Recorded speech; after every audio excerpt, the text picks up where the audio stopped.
Are you looking for a new whiskey adventure? Then climb in and buckle up. Get ready for one hell of a ride on the Whiskey Trip podcast with your host, Big Chief.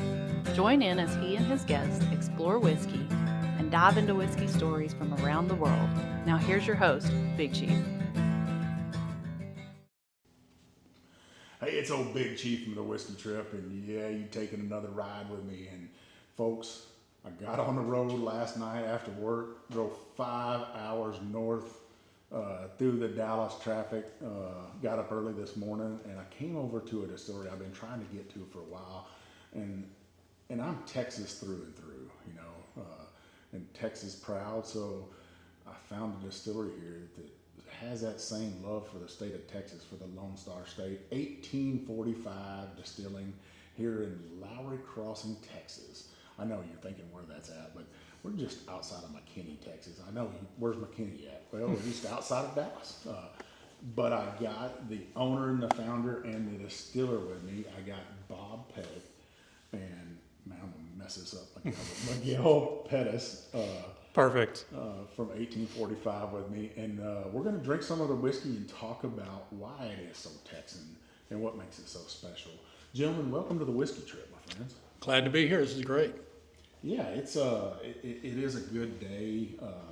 Sun shining out here. It's not raining. So yeah. But before we get started, I want to tell listeners, hey, I got a change in sponsorship.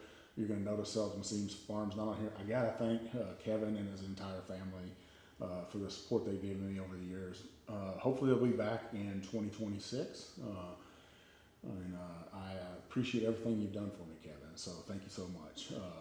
But guys, what have we got in this first glass right here?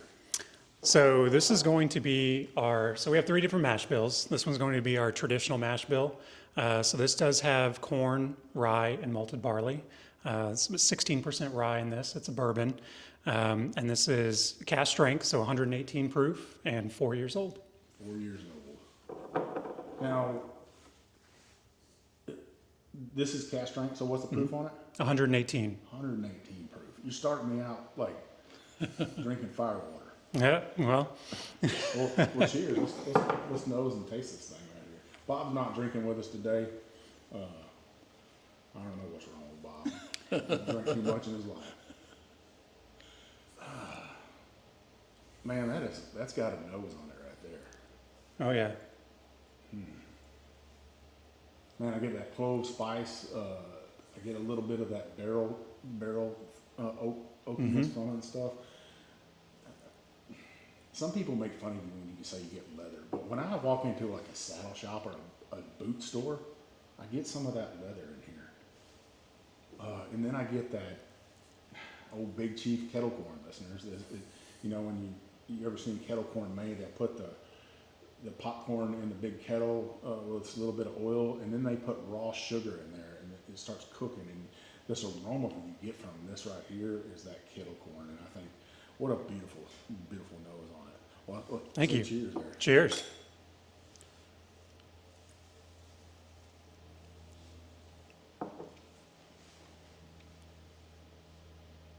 Now that might be a Longhorn trying to tear my tongue up right there with some spice. It's got some barrel spice to it. Sticky sweetness to this right here. Good Lord. This might right here, ladies and gentlemen, I rarely say this, but every year I'm looking for my whiskey of the year. And you know, people say, hey, Big Chief, why do you do this? Why do you travel around and try different whiskeys? What's your favorite whiskey? My favorite whiskey is that whiskey I find on the trail that's just going to blow my mind. And just the first sip of this, Miguel, is, ooh, daddy.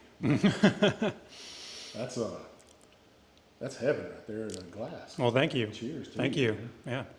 I think it drinks way lower than 118 proof. It's got a really nice balance to it. Say that, what's the mash? I know you're not going to tell me all the mash bill on this because it's proprietary, but what's the mash bill again? It's got 16% rye. Man, that rye spice is just coming through. The sweetness in this is that corn sweetness and stuff. It is rare to me that the nose on a whiskey matches the palate on a whiskey. Does that make sense to you? It makes perfect sense. And this is hitting home all day long, every day. Beautiful, beautiful whiskey. Man, you started it out right. I was a little worried about the proof. Man. Yeah. Well, Bob, how do you come about, you're a civil engineer by trade. How do you come about, like, hey, I want to start up a distillery in North Texas? Well, we used to own a brew pub. We made beer for many years, and we had an opportunity to sell our brew pub as a Port Aransas Brewing Company. And while in Port A, we were in the process of doing a rum distillery. And when we sold the brew pub, we'd already bought a still. We just had the urge to do a distillery. And frankly, I like bourbon a whole lot better than I like beer. And so we moved back to North Texas. We thought we'd just do a distillery instead of a brewery. And so we started. And it's been great. I've always been a big fan of different traditional or straight hot and spicy bourbons. And so the one you're having right now is the very first mash bill we came up with. It's it's my preferred drink. I do like all the spice that it does generate, and we worked long and hard to get that flavor. Oh man, I love when I find something like this. And there was another Texas whiskey I just drank not too long ago, and I said that probably had been the best Texas whiskey I had, but damn it, this might not compete with it, and this might compete for my whiskey of the year for 2025 right here. You guys have blown my mind right here of what you're putting in front of me and how good this really tastes. I'm just shocked. And I got to tour your distillery. Now, Miguel, you guys don't have just a traditional still out there. You actually have a big old German still. Mm-hmm. Yeah, we have an Arnold Holstein still. It's a hybrid still. It's all manual, just like most other kind of pot still, hybrid stills are. But we also incorporate a lot of our brewing past with our brewing fermenters and cooker and whatnot. So that's kind of what we brought over from our brewing past, and what kind of gives us a unique flavor, that gives us more control over the fermentation process. We're able to do almost like a lager style ferment, a longer ferment, lower temperature, simply because we do have that kind of temperature control on our tanks, and they are closed top, so you don't have that, wild yeast, microflora kind of contamination. I hate to say the word contamination, but that excess stuff getting in there. So we just have much more control of the fermentation process, and then goes into an Arnold Holstein still. Now, you're using yeast from Firm Solutions up in Kentucky. Mm-hmm. Correct. And you went with them for a reason, right? Mm-hmm. Can you kind of walk me through that decision of where to get your yeast from and stuff? Well, I mean, we took classes at Moonshine University. That's where we first met Pat Heist. And, he was so knowledgeable about different yeast strains and what exactly you're looking to get out of. Do you want to do a short and fast ferment? Do you want to do a longer, lower temperature ferment? What kind of flavor profiles are you getting, are you looking to get out of this thing? So just kind of looking at our options, and, coming from the brewing side, we knew we wanted to do something a little lower temperature, longer ferment to kind of, get those more complex flavors out of the mash. And so, we kind of pinpointed on one of his yeast strains, and we've been using it ever since. Wow. I love the story and the passion and not being afraid to take a different path. And, a lot of people will use those wild yeast strains and stuff. But, we were walking around the property, and I asked you guys, I was like, are these pecan trees out here? And yeah, you're like, yeah, they're all over the place, and they're very mature pecan trees. It's not like they're very young ones and stuff. And I wondered, does that pecan flavor get in the whiskey? I do get a little bit of nuttiness and stuff, almost, but not pecan. I get, when I was in high school, and Bob will probably know this more than you will, because of our ages. But back when I was in school, you'd take a Dr. Pepper bottle, pop that top, and drink a little bit of it. And you take a bag of peanuts and pour it in there. And I'm getting that in this right here. Yeah. That sweetness of the Dr. Pepper, that spice, those, what are the 23 spices in a Dr. Pepper, and then the nuttiness from the peanut in there. And that would be almost lunch. You ever did that before, Bob? Yes, sir, sure have. It's been a while, but Tex- yes. Texas can be, right? But I get that nuttiness, and it makes me wonder what is getting into that barrel from those pecan trees around here. I mean, it's just absolutely beautiful. And I'd imagine that the pecan trees, because you got a giant one sitting over your guys' barrel house here, and it probably lends a little shade to the barrel house itself. And you guys are kind of rare that you do have a traditional barrel house out there. And you told me you're going to add another one? That's right. I mean, right now, our current barrel house will hold about 600 barrels. We're looking to add a second one that would be another 1,000 barrels for us. Well, that just tells me somebody's selling some whiskey. We're sure trying. You're sure trying. Now, your bottle isn't that traditional whiskey bottle. It is, it's Texan. That to me would fit in a saddlebag because it's flatter. It is a squatty bottle, but you got a longer neck on it than I've seen other bottles that shape. What lends better to a pour and stuff. And the branding on there, there's an old school map of Texas on there from 1845. Tell me about the 1845, or tell listeners about 1845. Why the name 1845? Well, the name 1845, those who aren't from Texas wouldn't know, but Texas was a country at one time. And in December of 1845, the Congress of Texas voted to join the United States. So 1845 is the last year Texas was a country. Also, when settlers would come to Texas, they would be given land grants for settling in Texas. And in 1845, they started calling their land grants preemption land grants. And the property that this distillery sits on received its preemption land grant in December 1st of 1845.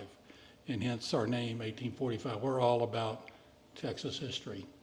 And Miguel's family settled in Texas in 1860 with a preemption land grant from the state of Texas.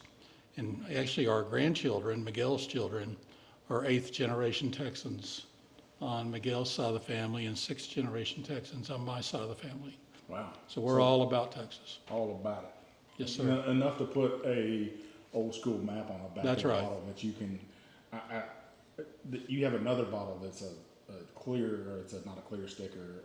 It's a sticker that goes on the back, but it has this beautiful map of Texas and stuff. And I was like, I got to get one of those stickers because I can't say enough about Texas and its whiskey. And I'm so proud I drove up here and finally sitting down with both of you. It's whiskeys like this.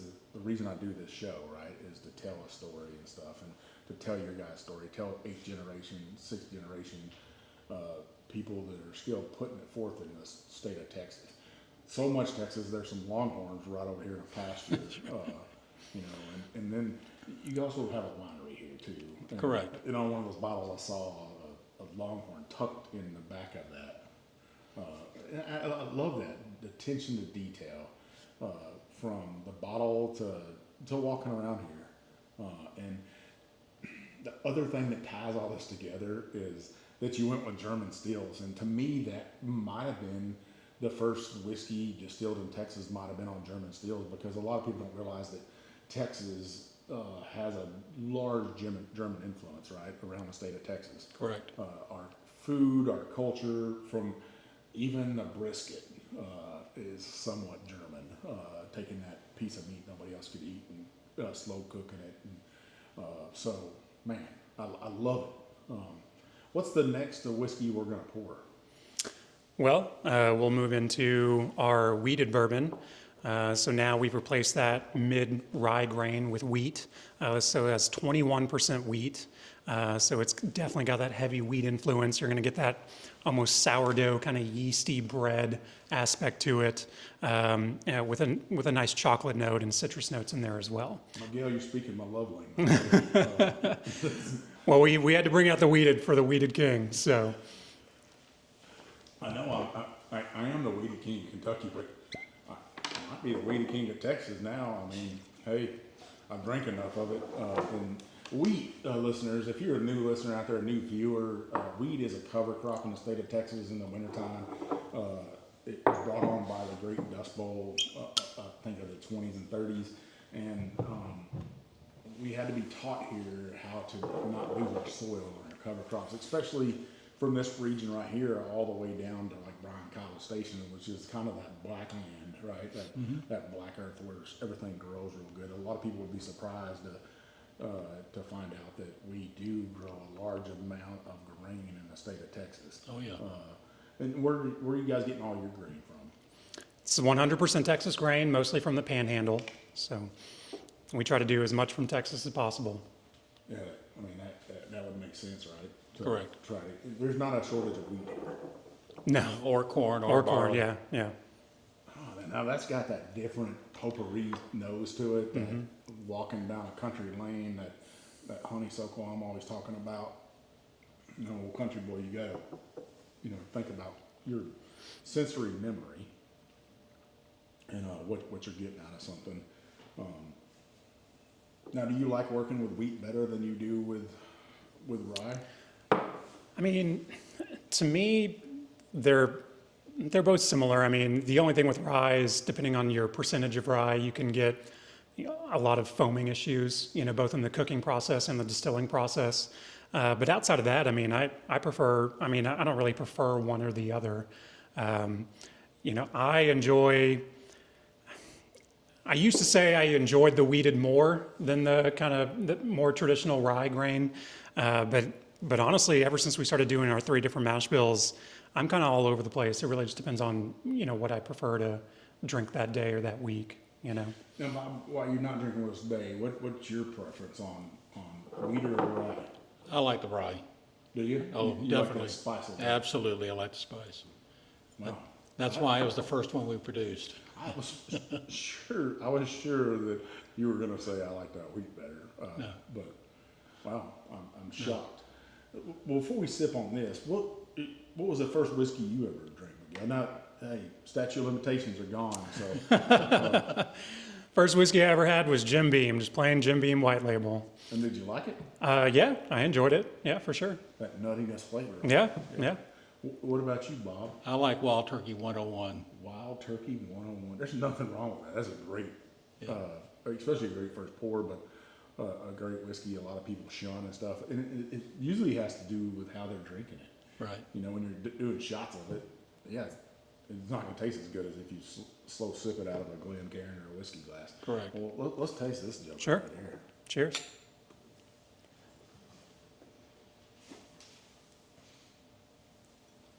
Oh yeah, I'm getting a little bit of that orange zest on my tongue, that spice that I'm looking for.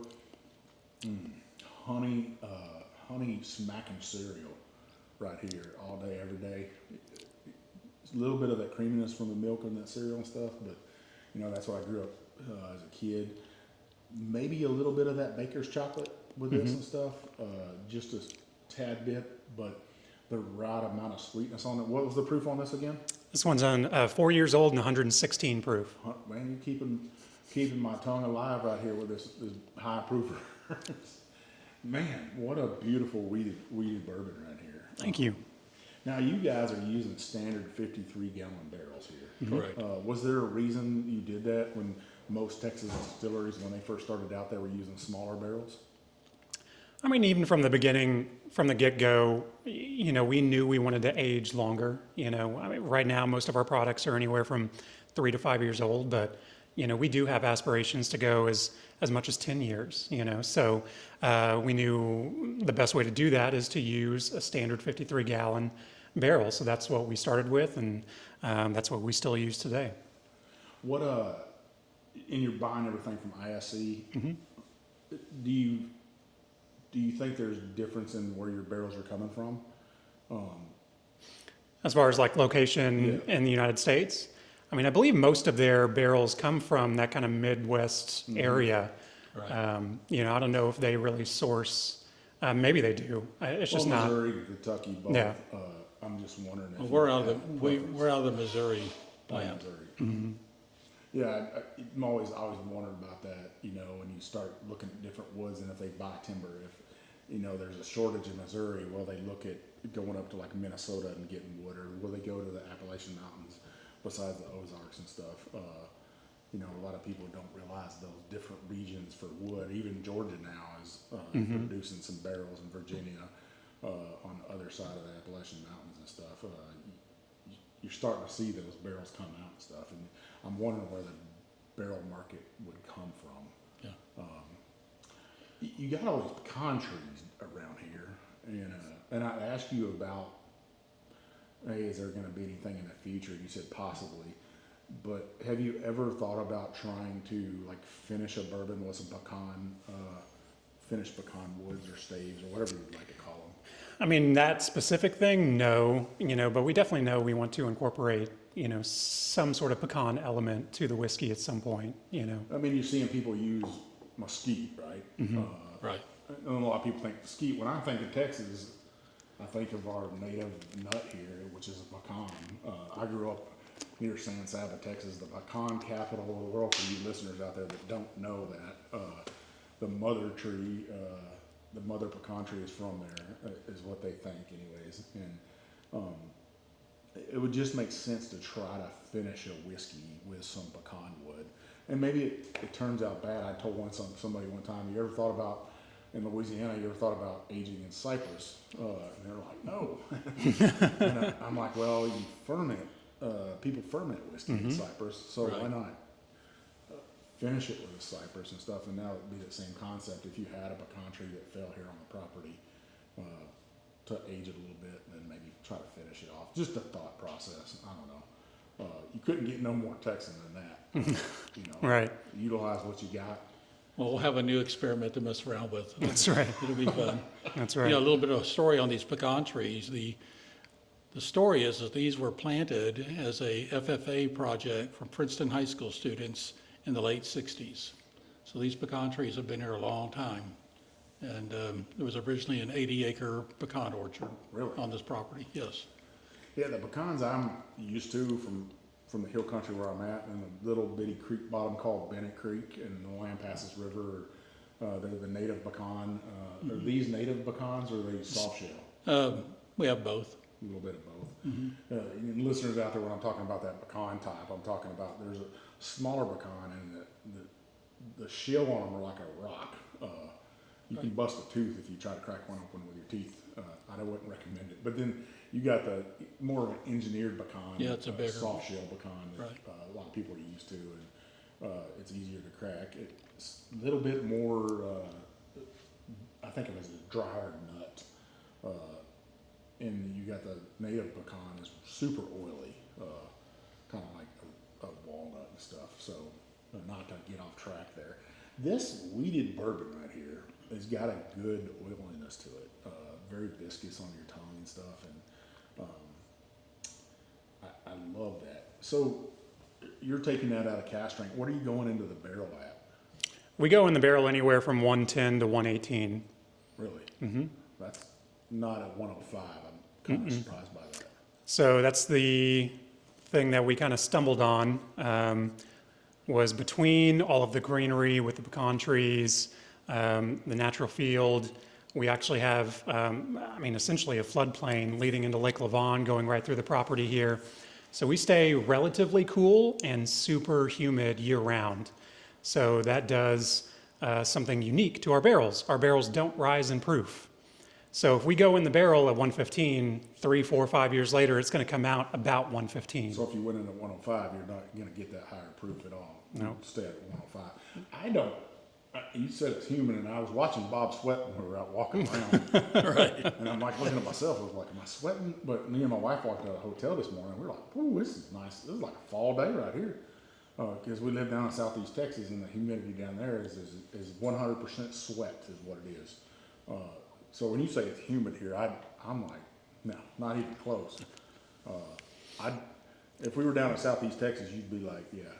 Well, I'm from Victoria, Texas, so I'm from an hour south of Houston and 30 minutes away from the coast. So You get that. I know. You get that coastal wind down there that'll dry you off. In Orange, there's no wind. It's just It sticks with you. You're going to be sticky and not sweet for sure. You'll be a little saltiness with you. Well, what two beautiful whiskeys to start the show out with and stuff. And we're going to dive deeper into your guys' expressions and what you got coming up, because everybody sees that little jar there and they're probably like, what's that? Is that some syrup? No, that's whiskey in there. And that's one of their new expressions that they're actually going to release August time frame. Yeah, August for sure. That's right. And I'm assuming you guys are pretty damn proud of that. It's very good. Yeah. So, listeners, you stick with us. When we come back, we're going to try these two other whiskeys right here. We're going to finish telling this story right here. Maybe I can get Bob to talk just a little bit with me. Get him laughing a little bit. Bring back some high school memories of his high school love and stuff. And, yeah. Well, stick with us. We'll be right back. Leaper's Fork Distillery is an artisan distillery working to bring back the history and heritage of a small batch whiskey production to Williamson County. The distillery crafts premium spirits using local ingredients and limestone filtered water to create superior spirits with a signature taste. Yeah, you know I love their wheated bourbon. Leaper's Fork Distillery is characterized primarily as a low volume, low impact concept of production. They are excited and honored about bringing back a lost art and industry to a county that always puts its history and heritage at the forefront. Visit them today at leapersforkdistillery.com. Hey, it's old Big Chief, and yeah, you're back for the second half here at 1845 Distillery in Lowey Crossing, Texas. And I got Bob and Miguel still with me. They poured me some more whiskey, and hopefully, maybe I got old Bob loosened up on this in the break in here. We'll get him laughing and joking around. I got him smiling at least, man. Jesus, I was like, whew, Bob's stressing me out over here, people. Miguel, what do we got in our glass this time?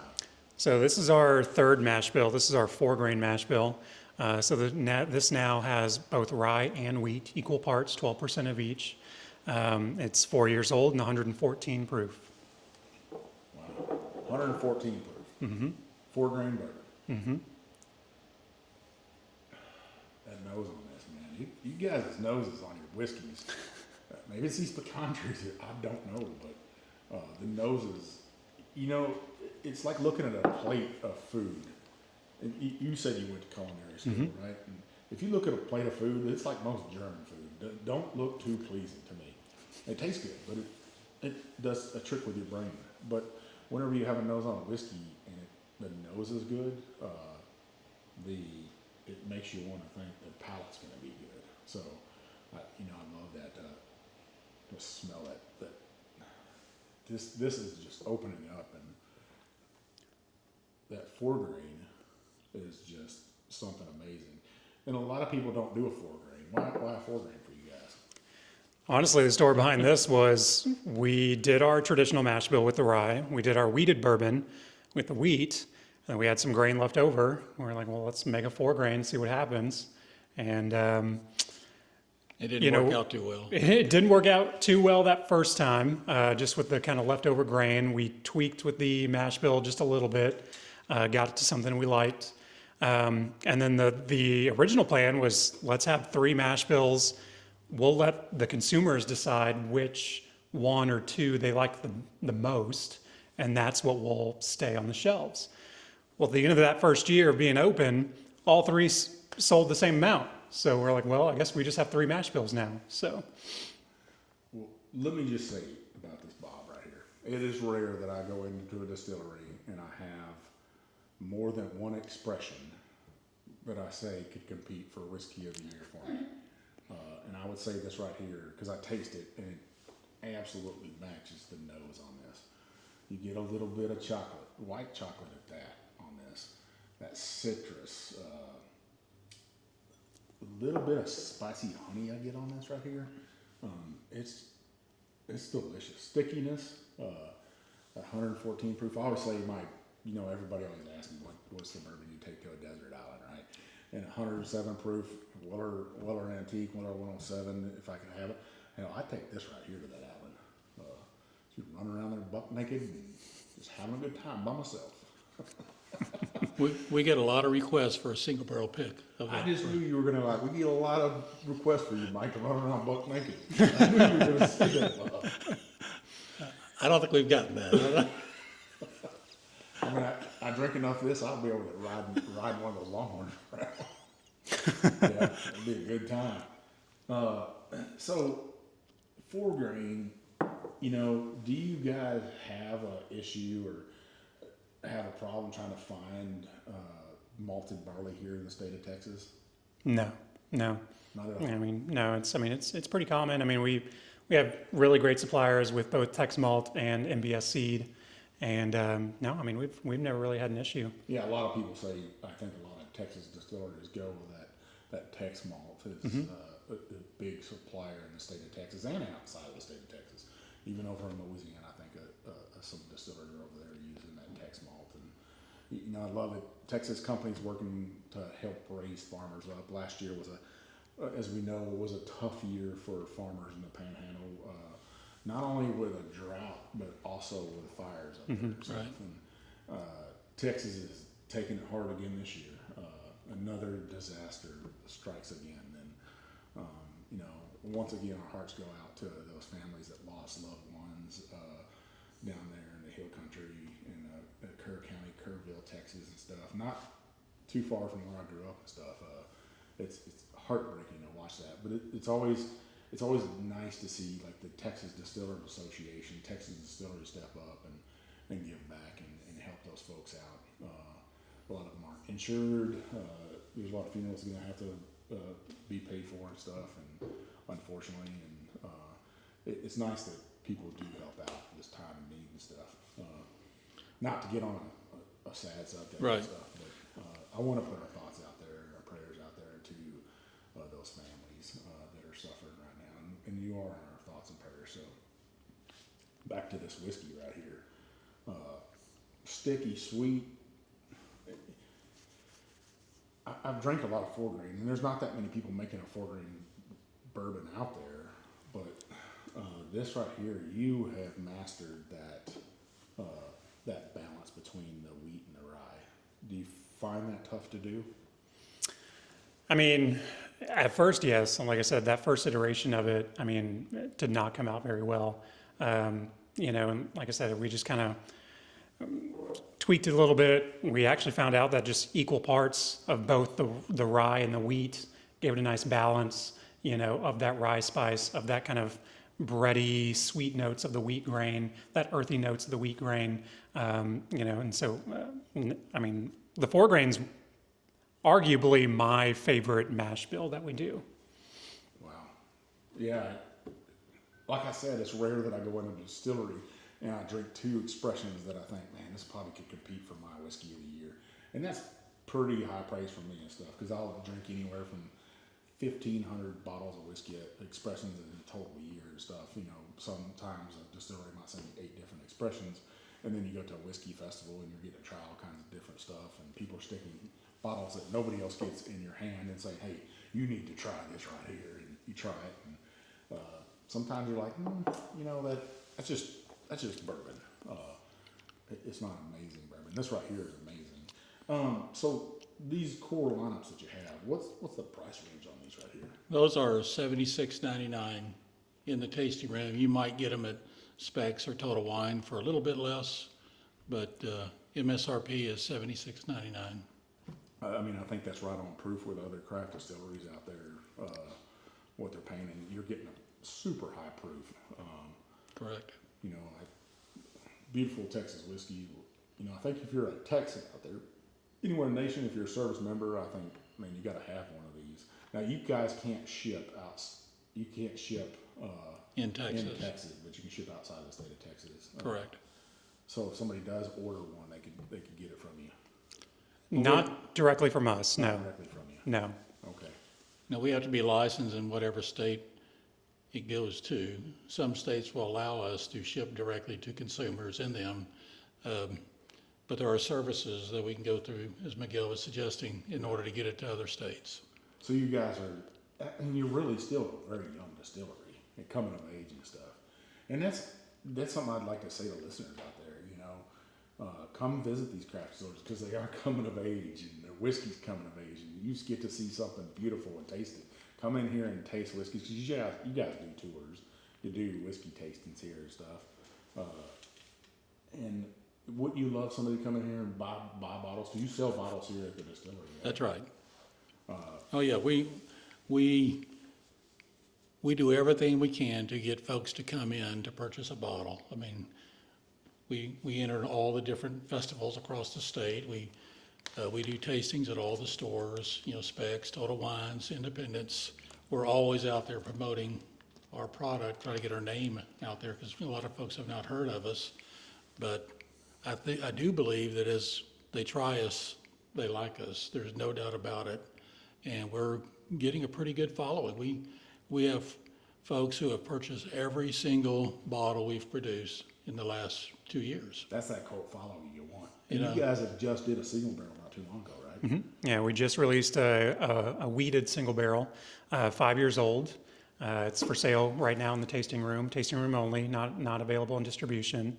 But we try to release something every month or two, tasting room only, just to keep that community engagement, that follower engagement, and so always keep an eye out for what we've got releasing here. I know Brandon, guy that works for you guys, he teased me with it when you guys released that, and he's like, "Yeah, look at this weeded bourbon we got up here in Dallas Fort Worth area." I'm like, "Son of a bitch, God dang it, come on, buddy, why are you doing that? Why are you teasing me like that? Now I'm gonna have to drive up there. I'm gonna have to drive all the way to DFW 5 hours, and I think we spent an hour in DFW traffic last night, but it is well worth your drive up here. I tell you, just to come and meet both of you guys and get to sit down with you and tell your story. Let's do some quick fire questions before we start sipping on this other one right here. So Bob, these quick fire questions for you. Okay. Okay, this ain't a 20-minute dissertation on civil engineering. Okay. Quick fire question: what's your favorite cocktail? Favorite cocktail? I like it neat. I don't have a cocktail. You don't have a cocktail. Do you drink sweet tea? No. Oh, you can't be a Texan if you don't drink sweet tea. Well, I am a diabetic. It makes zero sugar free, I'll tell you that. So your first whiskey was Wild Turkey 101. Correct. What's your favorite glass to drink out of? Glencairns are great. Glencairn's your favorite glass? Sure. Does your wife drink whiskey? A little bit. A little bit? She's more of a wine drinker though? More of a wine drinker. If you had to pick one of these right here, what's your favorite one to pick? Oh, I like the straight, the 16% rye. That rye. Absolutely. Sticking to the truth, though. Absolutely. And I noticed you didn't call it a high rye. No, You guys are coming out with we have a high rye. You think this is spicy, you just wait a few years. That'll be spicy. It'll be a lot spicier than this one. So if you weren't drinking your whiskey, right? What other whiskeys would you recommend? I like the Woodford Rye. Really? I like Woodford Rye. That's probably of the rye whiskeys, that's be my preferred one to drink. I know it's not very fancy, it's not necessarily craft, but I do think it's a good, reliable drink. If you were that rye whiskey right there, you're gonna pair it with a meal, what would the meal be?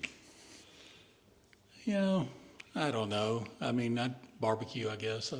We used to own a barbecue restaurant, and I love making barbecue, so I think all of our bourbons would go well with barbecue. You tell me you don't drink sweet tea, but you make barbecue? Yes, sir. Now. Man.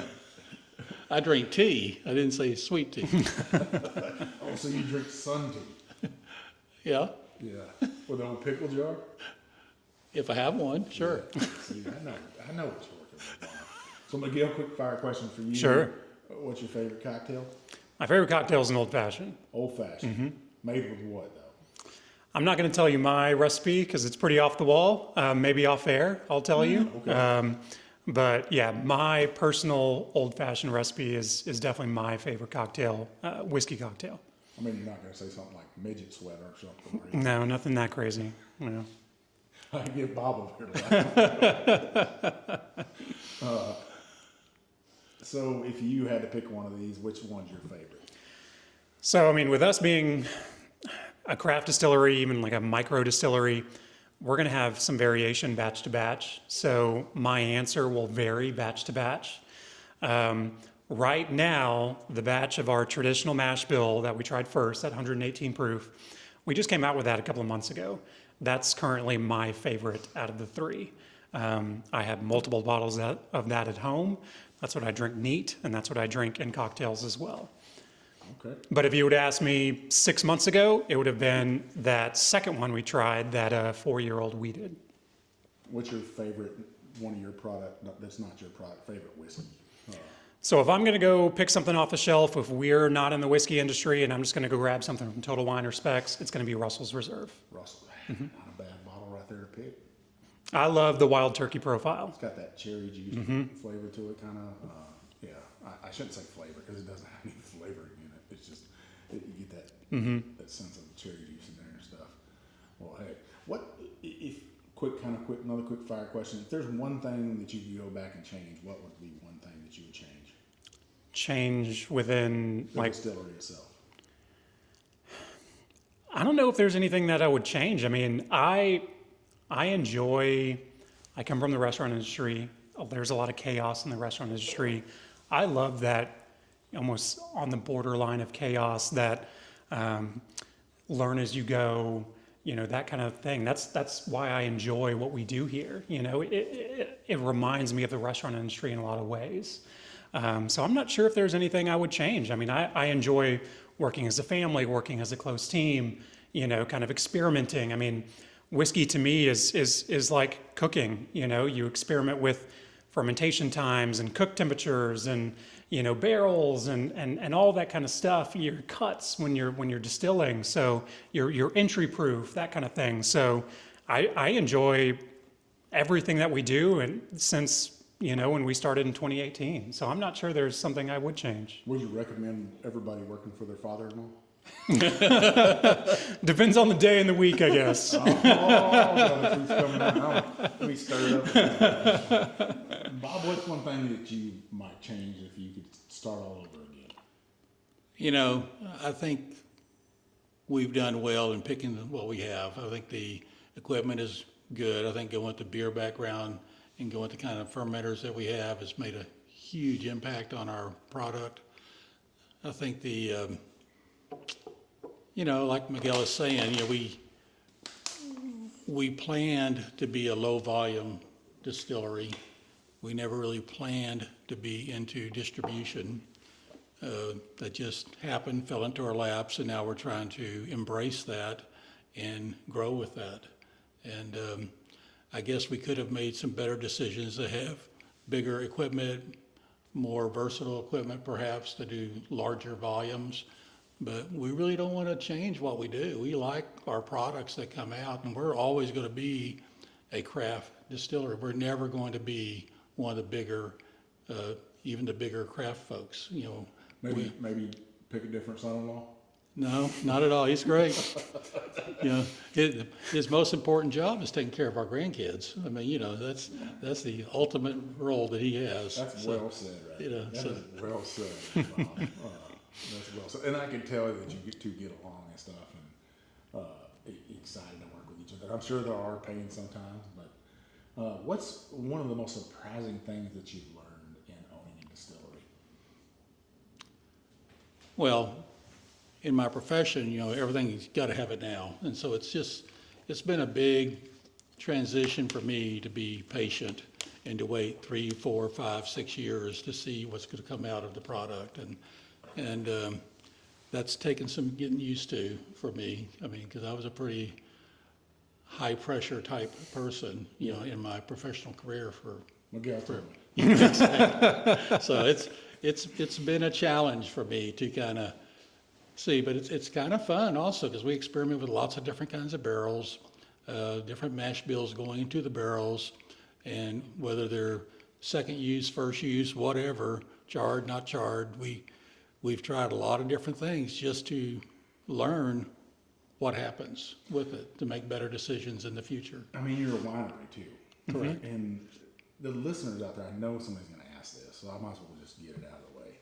Why not a finished bourbon? We haven't done that yet. We have done a finished wine. We've actually taken our Cabernet and our Zinfandel and aged them in our bourbon barrels. Very popular product. I didn't get to try none of that. God damn, what are you guys holding back on me for? And And we've talked about doing some, taking those Cabernet barrels and then putting bourbon in them or whiskey in them or whatever. We just haven't got there yet. I mean, but that is in the works. It's gonna take some time. Yeah. Well, you are a newer craft distillery, and I just knew that somebody was gonna ask that, so I'd rather get it straight from you guys and stuff. What's, let's taste this one last thing.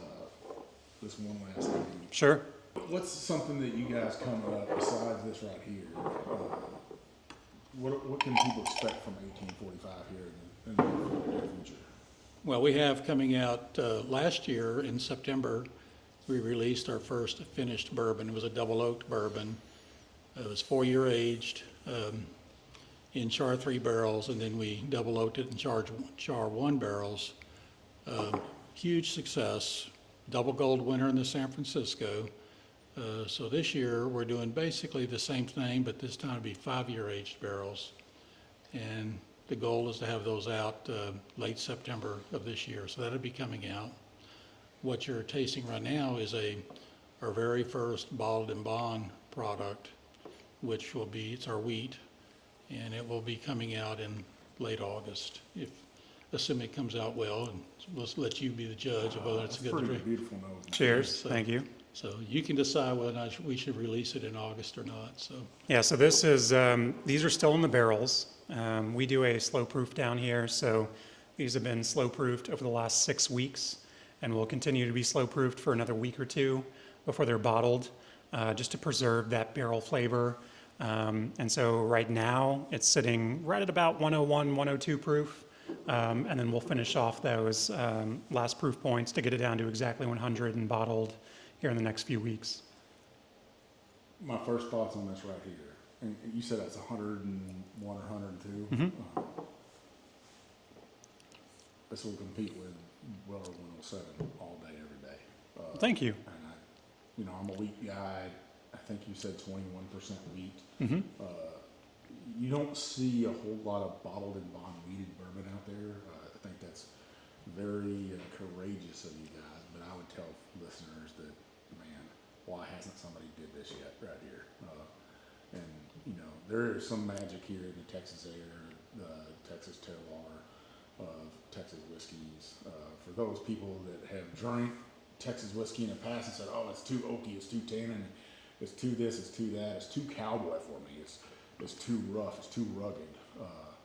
I'll tell you, come back and visit places like 1845 and drink something like this right here, and you're going to be pleasantly surprised that a 4-year-old bourbon can compete with a 7, 8, 9, 10, 11, 12-year-old Kentucky bourbon. And it's because of our Texas climate down here. That maturation in a barrel is totally different here than it is Kentucky. Now you're up here in the Dallas-Fort Worth area. You get these cold-ass nights up here. We do. The wind up here, it'll whip through you and chill you to the bone. So I'm sure you get, but in the same night, that morning, by the mid-afternoon, you could have a rattlesnake laying out. And of course, if that rattlesnake's laying out, that means that whiskey is moving back into that barrel. Up here it's copperheads, but yes, yeah. Yeah, I don't like any snakes. Bob, are you a snake guy? No. I'm not either. Somebody's like, the snakes are good. No, they're not. No, there are a lot of copperheads. Yeah. Well, I don't like copperheads either. But yeah, if a snake is laying out, that means that temperature has risen high enough, and I believe that that whiskey is going to move back into that barrel, right? You have that maturation process throughout the wintertime up here, and totally different climate up here than Kentucky or Tennessee or anywhere else that are aging bourbon. You're even in a different climate for 5 hours where I'm at on the Gulf Coast. For sure. To where there, if you go to the barrel at 105, you can come out at 125 easily because of the humidity down there. And they've kind of taken that from that rum maturation. But totally different up here, and I think you guys have roped that terroir up here, tamed it, and put it into a bottle. Unapologetically Texan right there, that's what I would say about it. Beautiful whiskey. That'd be a third one right there. If I had a bottled and bond category, that'd probably whoop everybody else's ass. Well, that's our plan. old Bernie lovers out there, the bottled or bond professor, buddy, you need to try this right here. I tell you, you guys need to get a bottle in his hand and let him try. There's probably not a person on the face of the earth that knows more about bottled and bond and probably tasted more bottled and bond than Bernie himself. So a great expression. I love it. It's got all the characters I'm looking for in that whiskey. That some people don't get that orange zest. I do. It's that. I always say it's that orange jelly candy that you saw on your grandmother's table when it's hard as a rock, but it might take you 15 minutes to chew it, but you're going to get it chewed. But this right here it's got that in there, and I really like it. Well, where can our listeners find you guys on social media? It's a great question. I'm not on social media. I don't know. Social media, we're on Instagram, we're on Facebook. Instagram's just 1845 Distilling. Facebook is 1845 Distilling Company. Just quick Google search, you'll find our website.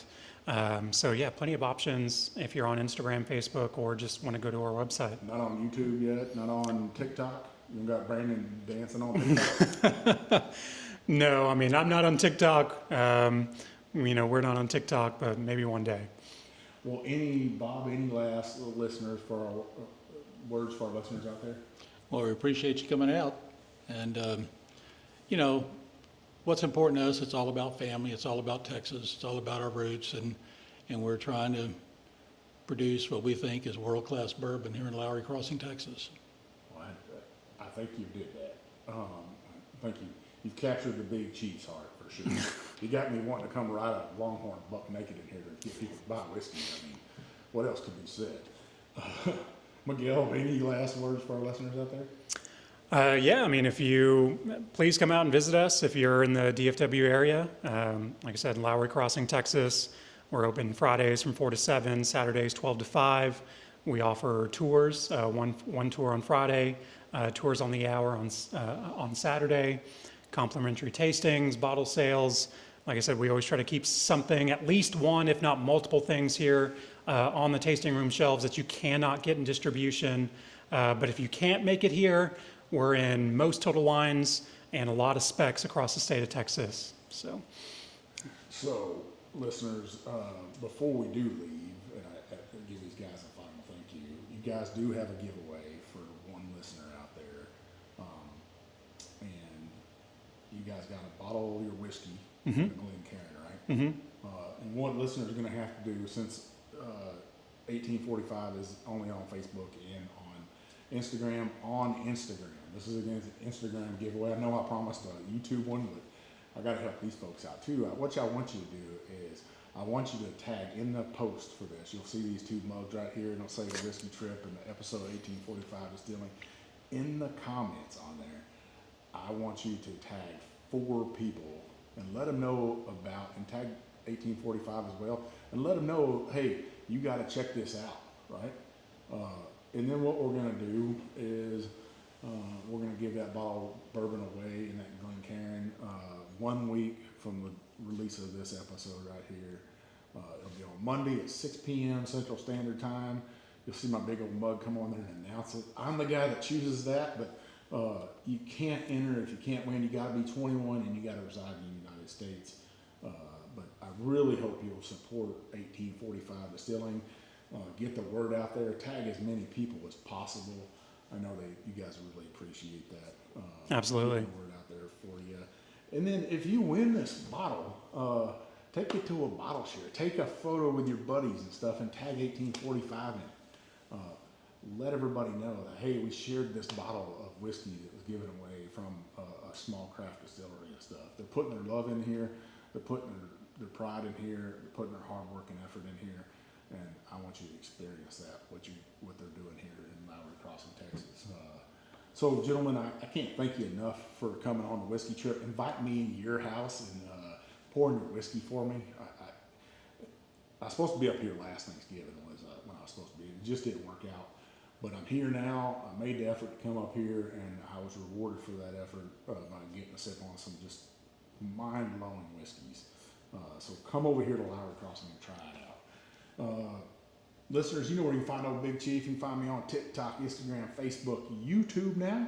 Yeah, hit that subscribe button. Yeah, baby. But at the Whiskey Trip for all those platforms. Check me out on those. If you're listening to me, listen to Mark and Matt of the Bourbon Life and stuff on Apple Podcasts, on Spotify. On Apple Podcasts, hit that 5-star review and leave us some comments on there in the review. If you really love what we're doing, if you don't leave me a 1-star, just don't do it. But if you're going to make those comments on there, take and post them over on my Facebook page at the Whiskey Trip. I'm trying to get to 100 reviews before the end of the year. If you like my content, please do that. Those comments, those 5-star reviews open up doors to distilleries like 1845 Distilling, and get great guests on here like Mr. Bob here, the silent man from the South. But seriously, I get great guests on here and bring you great content, and as I always like to say, I'm trying to bring you the rest of the dram. I love to be the Paul Harvey of whiskey and make sure I'm drawing stories out from folks like Miguel and Bob. So keep giving me those reviews, keep giving me those comments, keep watching, keep subscribing, keep telling your friends about these distilleries that I'm going to, and I'll reward you with better content. This is Old Big Chief, and thanks for taking